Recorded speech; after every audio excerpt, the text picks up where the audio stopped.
Hello friends. आज से हम नई सीरीज स्टार्ट करने जा रहे हैं ISO 45000 2018। It's talk about occupational health and safety management system.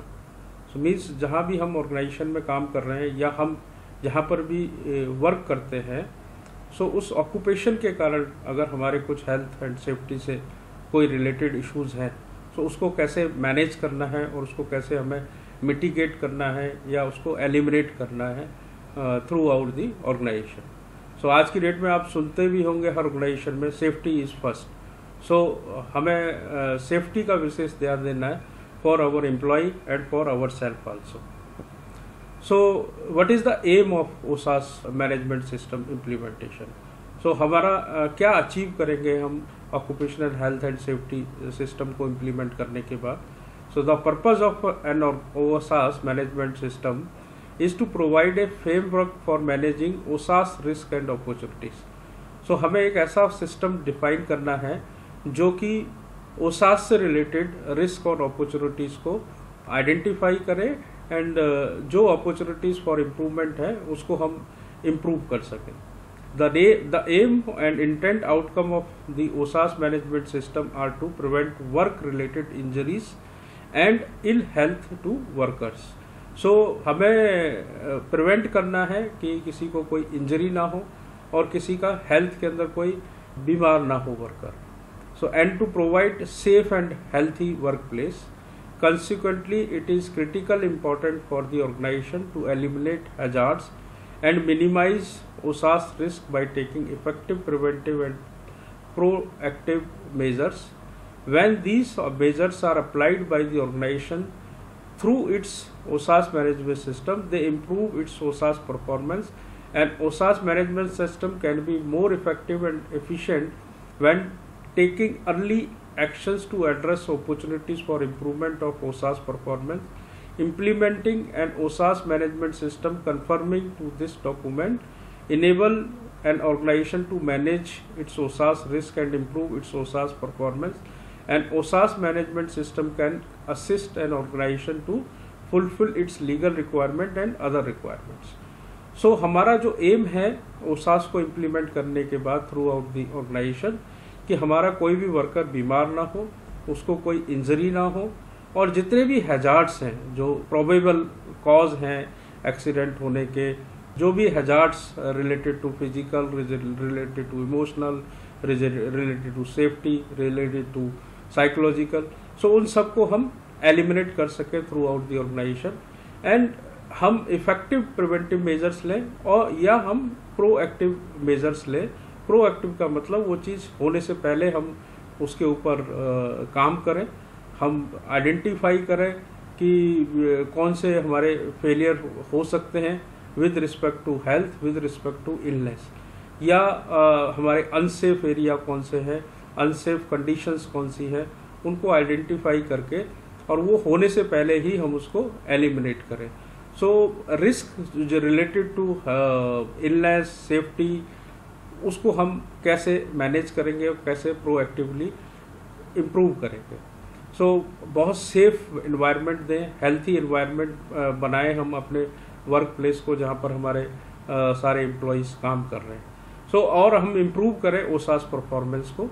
Performance means we have to reduce the hazards और we have to eliminate the hazards. So ऐसा तो नहीं हो सकता हम काम करेंगे तो कहीं ना कहीं कुछ ना कुछ अनसेफ कंडीशंस होती है, कहीं ना कहीं रिस्क तो रहता ही है, बट उन रिस्क को आइडेंटिफाई करके एंड उसको एलिमिनेट के लिए उसको प्रोएक्टिवली उसके ऊपर एक्शंस लेके या उसके अगेंस्ट में हम कुछ वर्क इंस्ट्रक्शन स्टैंडर्ड्स डिफाइन करके उसको कम कर सकते हैं। Like in the current scenario organisation is taking actions कि हम रीस्टार्ट कर रहे हैं प्रोडक्शन को, तो ये वायरस जो है कोरोना वायरस, उसको वो भी एक बहुत बड़ा हैजार्ड्स है।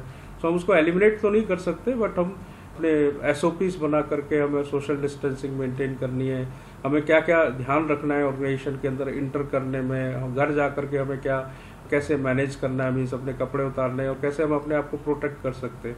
सो ये सब डिफाइन करके हम उन रिस्क को एलिमिनेट करने की कोशिश करें, और अदरवाइज नहीं तो उसको हम कंट्रोल करें थ्रू आवर ऑपरेशन कंट्रोल्स।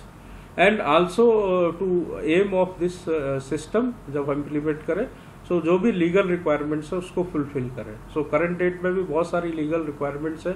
जब आप प्रोडक्शन को स्टार्ट करेंगे, रैंप अप करेंगे, तो लीगली भी कुछ SOPs इंडिया गवर्नमेंट ने भी दिए कि वो मिनिमम हमें क्वालिफाई करनी है जब हम ऑर्गेनाइजेशन को चलाएं। और अगर हमारी इंटरेस्टेड पार्टीज की भी या मैनेजमेंट की जो रिक्वायरमेंट्स है उसको भी हम अचीव करें। क्या सक्सेस फैक्टर है हम होते हैं इसको इम्प्लीमेंट करने में, क्या क्या ऐसे फैक्टर्स हैं जिसके कारण OSAS बहुत अच्छी तरीके से हमारी ऑर्गेनाइजेशन में इम्प्लीमेंट हो सकता है। So the first is the leadership. So we have to have some leadership quality. We have to have believe that कि our workplace should be a safe, free and safety first concept like, and we have to lead a system and the commitment and the participation of all level and functions. So सभी का participation हो, सभी लोग identify करें क्या risk हैं, क्या opportunities हैं, क्या hazards हैं, क्या unsafe conditions हैं, and we have to commit on that कि हमें उसको कम करना है और हमें अपना work place safe work place बनाना है। So if we start with the factors, the a is we have discussed, and also in this occur responsibility and accountability. So who is responsible to identify the risk, who is responsible to eliminate those risks, which CFT will analyze those risks, and who is accountable if something happens, या उसको कौन monitor करेगा, कौन उसको बार बार check करेगा कि क्या SOPs के हिसाब से हमारे रूल्स के हिसाब से लोग फॉलो कर रहे हैं, सो दैट कि अनसेफ कंडीशंस दोबारा से रीजनरेट ना हो, या इंजरीज ना हो, या कोई हेल्थ इशूज ना हो ऑपरेटर्स लेवल पे या वर्कर लेवल पे या मैनेजमेंट लेवल पे। Top management developing, so top management कितनी इन्वॉल्व है वो बहुत फैक्टर इफेक्ट करता है कि हम कितना सक्सेस होते हैं इस सिस्टम को इम्प्लीमेंट करने में। Leading and promoting a culture in the organisation that support the intent outcome of OSAS management system. So management को लीड करना है और प्रमोट करना है कल्चर को, मे बी सेफ्टी मंथ बना करके, कुछ स्लोगन्स लगा के, कुछ कंपटीशंस लगा के, सो दैट ऐसा कल्चर डेवलप करें हम थ्रू आउट द ऑर्गेनाइजेशन कि सब लोग सेफ रहें। प्रॉपरली कम्युनिकेट करें, अगर कोई लीगल रिक्वायरमेंट है या कोई इंसिडेंट हुआ है या कोई अनसेफ कंडीशंस है, उसको हम कैसे मॉनिटर कर रहे हैं, हमारे पास परफॉर्मेंस कैसी है और हम कैसे उसको सबको कम्युनिकेट कर रहे हैं। Consultation and participation of workers, तो सभी को हम इन्वॉल्व करें इस एक्टिविटी के अंदर, सबके साथ हम डिस्कस करें, कंसल्टेंट करें कि क्या क्या हो सकता है, पॉसिबिलिटी है, कहाँ कहाँ से हमारे को इंजरी हो सकती है। और अगर कहीं पर हमारी यूनियंस हैं, वर्कर रिप्रेजेंटेटिव्स हैं, तो उनको भी इन्वॉल्व करें to identify the risk and to eliminate the risk. हम इस रिस्क को कैसे कम कर सकते हैं, हमें क्या एक्टिविटीज़ करनी चाहिए, क्या एक्शंस लेने चाहिए उसको कम करने के लिए। Allocation of necessary resources to maintain it, so इसके लिए हम प्रॉपरली रिसोर्स अलोकेट करें, may be safety incharge, safety person या कोई CFT, so that has to be provided in the organisation.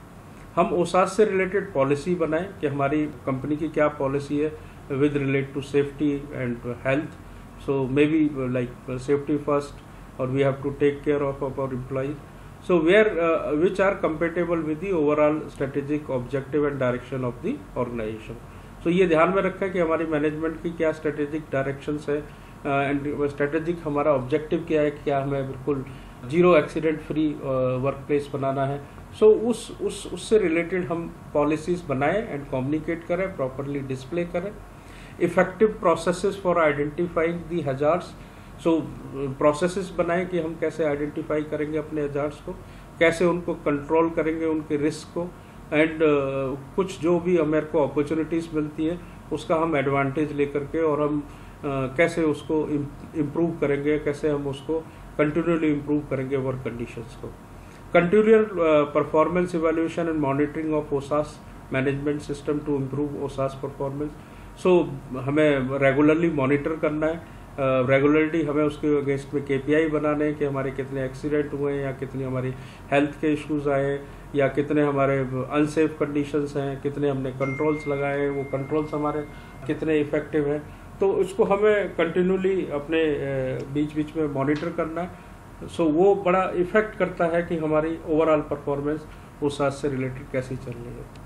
So integration of OSAS management to system into the organisation business process. जो हमारा business process है, जो हमारा objective है कि हम प्रॉफिट कमाएं, हमारा कंपनी अच्छी तरीके से ग्रोथ करे, तो उसके साथ और उस बिजनेस ऑब्जेक्टिव के साथ इसको भी अलाइन करें, इस OSAS मैनेजमेंट सिस्टम के KPIs को भी अलाइन करें। सो हम अपने बिजनेस ऑब्जेक्टिव या हमारे टोटल ओवरऑल गोल्स हैं जो कंपनी के, उसके अंदर भी इसके ऑब्जेक्टिव्स को कंसीडर करें। OSAS objectives that align with OSAS policy and take into account the organization hazards, OSAS risk and OSAS opportunities। सो हम अलाइन करें OSAS पॉलिसी के साथ एंड अपने बिजनेस ऑब्जेक्टिव्स के साथ। Compliance with legal requirement and other requirements, जो भी legally हमारी रिलेटेड हमारी इंडस्ट्रीज है, उसको हम रिक्वायरमेंट्स को कैसे मीट कर रहे हैं, उसको कैसे आइडेंटिफाई कर रहे हैं, कैसे उसको इम्प्लीमेंट कर रहे हैं। So demonstrate and successful implementation of document can be used by the organization to give assurance to workers and other interested parties। So हम ये OSAS इम्प्लीमेंट करने के बाद, अपनी कंपनी में सिस्टम बनाने के बाद, हम अपने एम्प्लॉयज़ को अश्योर कर सकते हैं कि भैया आप हमारे इस वर्क प्लेस पे सेफ हो, आपको कोई प्रॉब्लम नहीं होगी, आपको कोई हेल्थ इश्यूज नहीं आएंगे। Adoption of this document, however, will not in itself guarantee prevention of work-related injuries and health to worker, provision of safe and healthy workplace to improve OSAS performance। So ऐसा नहीं हो सकता, अगर हम काम करेंगे तो गलतियां भी होती हैं, और अगर हम काम करेंगे तो कुछ ना कुछ अनसेफ कंडीशंस भी रहेंगी, और कुछ ना कुछ ऐसे इश्यूज रहेंगे जिसको कि हम बिल्कुल एलिमिनेट नहीं कर सकते, लाइक कोरोना वायरस। इसके साथ रह करके ही हमें ऑर्गेनाइजेशन को चलाना है, बट हम ऐसे सिस्टम ऐसा इम्प्लीमेंट करें कि वो जितना हो सके कम हो और उसके इश्यूज कम से कम आए। सो OSAS को इम्प्लीमेंट करने का मतलब ये नहीं है कि गारंटी हो गई कि ऑर्गेनाइजेशन में कोई एक्सीडेंट नहीं होगा, कोई हेल्थ के इश्यूज नहीं आएंगे, लेकिन अगर हम इस सिस्टम को इम्प्लीमेंट नहीं करेंगे तो हो सकता है बहुत सारे हेल्थ के इश्यूज आएँ, हमारी वर्क प्लेस की कंडीशन बहुत ज़्यादा अच्छी नहीं हो। बट इस सिस्टम को करने के बाद हम रिस्क को कम नहीं कर सकते, बट हम उस रिस्क को कंट्रोल तो कर सकते हैं, उनको मॉनिटर तो कर सकते हैं। So the level of detail and complexity, the extent of document information and resource needed to ensure success of an organization OSAS management system will depend on number of factors such as क्या क्या कॉम्प्लिकेसिटी हो सकती है organisation की, क्या क्या दिक्कतें हो सकती है, किस टाइप का हमारे ऑर्गेनाइजेशन है, स्मॉल स्केल है, मीडियम स्केल है। सो बहुत सारे फैक्टर्स हैं जो हमारे सक्सेस को इफेक्ट कर सकते हैं। सो द ऑर्गेनाइजेशन कॉन्टेक्स्ट के अंदर के बारे में जो मैं बात कर रहा था, कितने नंबर ऑफ वर्कर्स है, क्या साइज है, क्या जियोग्राफी है, कल्चरल कैसा है, हमारा आसपास का कल्चरल इश्यूज कैसे हैं, लीगल रिक्वायरमेंट्स कैसी हैं, हम कौन से हजार्डस प्रोडक्ट तो नहीं बना रहे, किस टाइप की हम ऑर्गेनाइजेशन में, सो क्या हमारी लीगल कॉम्प्लाइंसेस हैं, और कोई अगर हमारी मैनेजमेंट या इंटरेस्टेड पार्टी की रिक्वायरमेंट्स है, लाइक पास में अगर किसान हैं तो उनसे रिलेटेड कोई रिक्वायरमेंट तो नहीं है, या कोई हम हैजार्डस मटेरियल अगर हम बाहर फेंक रहे हैं तो उससे रिलेटेड किसी सोसाइटी को तो इम्पैक्ट नहीं कर रहे। सो वो सारी रिक्वायरमेंट्स को भी का बहुत इफेक्ट पड़ता है कि वो हम कितना सक्सेसफुली इम्प्लीमेंट कर सकते हैं। So the scope of organisation OSAS management system, so we have talked about कि हमारा ऑर्गेनाइजेशन किस इंडस्ट्री में काम कर रही है, किस सेक्टर में काम कर रही है।